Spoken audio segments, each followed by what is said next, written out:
Hey guys, how's it going? I'm gonna do something different now. I'm gonna read a book. I'm obviously not gonna read the whole book because that would take forever, but I'm gonna read a little bit of it. This is the book, The Call of the Wild.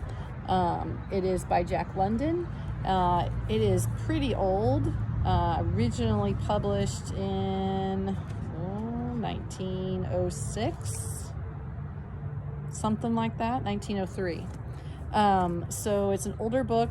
The language is a little bit different, but it's also got beautifully written descriptions that I think that you can enjoy, especially because it's a movie and a lot of you have probably already seen it. So I'm not going to read actually a chapter a day. I'm probably going to read about 10 minutes worth every day, just so that we can kind of get, I don't want it to be too long because I want you to be able to do other things. Also, I'm outside today because it's so beautiful, but that obviously will not happen every day. This is kind of a strange one. So if you hear weird sounds or see me looking around, it's usually because I'm hearing something, helicopter or something, I don't know, traffic. But here we go. So we're going to start chapter 1 of Into the Wild. Into the Primitive. Buck did not read the newspapers, or he would have known that trouble was brewing, not alone for himself, but for every Tidewater dog, strong of muscle and with warm, long hair, from Puget Sound to San Diego, because men, groping in the Arctic darkness, had found a yellow metal, and because steamships and transportation companies were booming the find, thousands of men were rushing into the Northland. These men wanted dogs, and the dogs they wanted were heavy dogs with strong muscles by which to toil in furry coats to protect them from the frost. Buck lived at a big house in the sun-kissed Santa Clara Valley. Judge Miller's place, it was called. It stood back from the road, half hidden among the trees, through which glimpses could be caught of the wide, cool veranda that ran around its four sides. The house was approached by graveled driveways which wound about through widespread lawns and under interlacing boughs of tall poplars. At the rear, things were on even a more spacious scale than at the front. There were great stables where a dozen grooms and boys held forth, rows of vine-clad servants' cottages, and an endless and orderly array of outhouses, long grape arbors, green pastures, orchards, and berry patches. Then there was the pumping plant for the artesian well and the big cement tank where Judge Miller's boys took their morning plunge and kept cool in the hot afternoon. And over this great I can't pronounce some of these words, just so you know. Over the great Demesne, Buck ruled. Here he was born, and here he had lived for the 4 years of his life. It was true there were other dogs.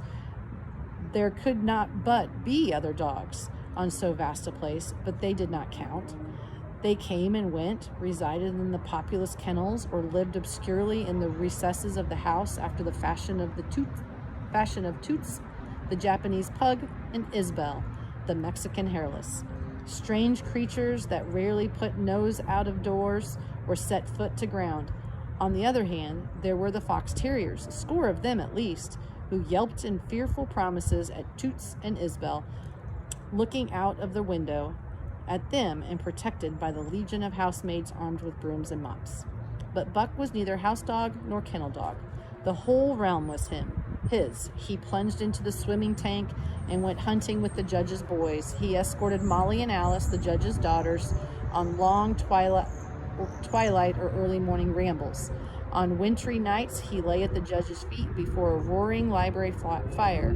He carried the judge's grandsons on his back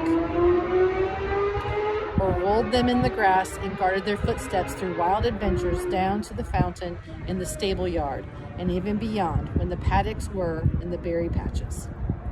Among the terriers, he stalked imperiously, and Toots and Isbel he utterly ignored, for he was king over all the creeping, crawling, flying things of Judge Miller's place, humans included. His father, Elmo, a huge St. Bernard, had been the judge's inseparable companion, and Buck did fair to follow in the ways of his father. He was not so large, he weighed only 140 pounds, for his mother, Shep, had been a Scotch shepherd dog. Nevertheless, 140 pounds, to which was added the dignity that came of good living and universal respect, enabled him to carry himself in right royal fashion. During the 4 years since his puppyhood, he had lived the life of a sated aristocrat. He had a fine pride in himself, was ever a trifle egotistical, as country gentlemen sometimes became because of their insular situation.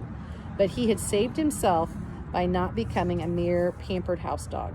Hunting and kindred outdoor delights had kept down the fat and hardened his muscles, and to him, as to the cold tubbing races, the love of water had been a tonic and a health preserver. And this was the manner of dog Buck in the fall of 1897, when the Klondike strike dragged men from all the world into the frozen north. But Buck did not read the newspapers, and he did not know that Manuel, one of the gardener's helpers, was an undesirable acquaintance.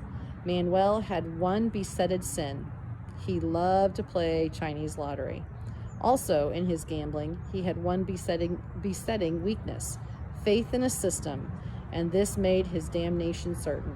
For to play a system required money, while the wages of a gardener's helper did not lap over the needs of a wife and numerous progeny. The judge was at a meeting of the Raisin Growers Association, and the boys were busy organizing an athletic club on the memorable night of Manuel's treachery. No one saw him and Buck go off through the orchard on what Buck imagined was merely a stroll, and with the exception of a solitary man, no one saw them arrive at the little flag station known as College Park. This man talked with Manuel, and money clinked between them. "You might wrap up the goods before you deliver 'em," the stranger said gruffly to Manuel, doubled a piece of stout rope around Buck's neck under the collar. "Twist it, and you'll choke him plenty," said Manuel, and the stranger grunted a ready affirmative. Buck had accepted the rope with quiet dignity. To be sure, it was an unwanted performance, but he had learned to trust in men he knew, and to give them credit for a wisdom that outreached his own. But when the ends of the rope were placed in the stranger's hands, he growled menacingly.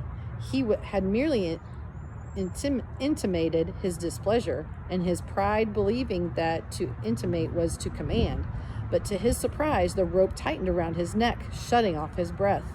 In quick rage, he sprang at the man, who met him halfway, grappled him close by the throat, and with a deft twist, threw him over his back.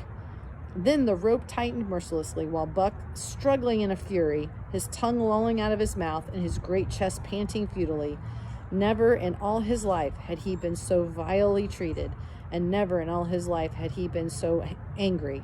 But his strength ebbed, his eyes glazed, and he knew nothing when the train was flagged and the two men threw him into the baggage car. The next he knew, he was dimly aware that his tongue was hurting and that he was being jolted along in some kind of conveyance. The hoarse shriek of a locomotive whistling a crossing told him that where he was. He had traveled too often with the drudge not to know the sensation of riding in a baggage car. He opened his eyes, and into them came the unbridled anger of a kidnapped king. The man sprang for his throat, but Buck was too quick for him. His jaw closed on the hand, nor did they relax till his senses were choked out of him once more. "Yep, has fits," the man says, hiding his mangled hand from the baggageman, who had been attracted by the sound of struggle. "I'm taking him up for the boss to Frisco. A crack dog doctor there thinks he can cure him." Concerning that night's ride, the man spoke most eloquently for himself in a little shed back of a saloon on the San Francisco waterfront. "All I get is $50 for it," he grumbled, "and I wouldn't do it over for 1,000 cold cash." His hand was wrapped in a bloody handkerchief, and the right trouser leg was ripped from knee to ankle. "How much did the other mug get?" the saloon keeper demanded. "100, was the reply. "Wouldn't take a sow less, so help me." "That makes 150, the saloon keeper calculated, "and he's worth it, or I'm a squarehead." The kidnapper undid the bloody wrappings and looked at his lacerated hand. "If I don't get the hydropulbily. It'll be because you were born to hang, laughed the saloon keeper. Here, lend me a hand before you pull your freight, he added.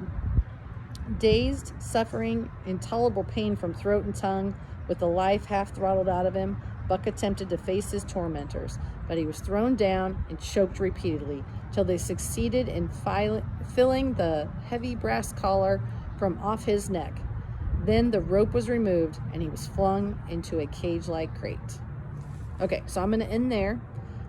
I'll check back with you guys tomorrow, reading probably the next part of this chapter, probably finishing this chapter. See you tomorrow.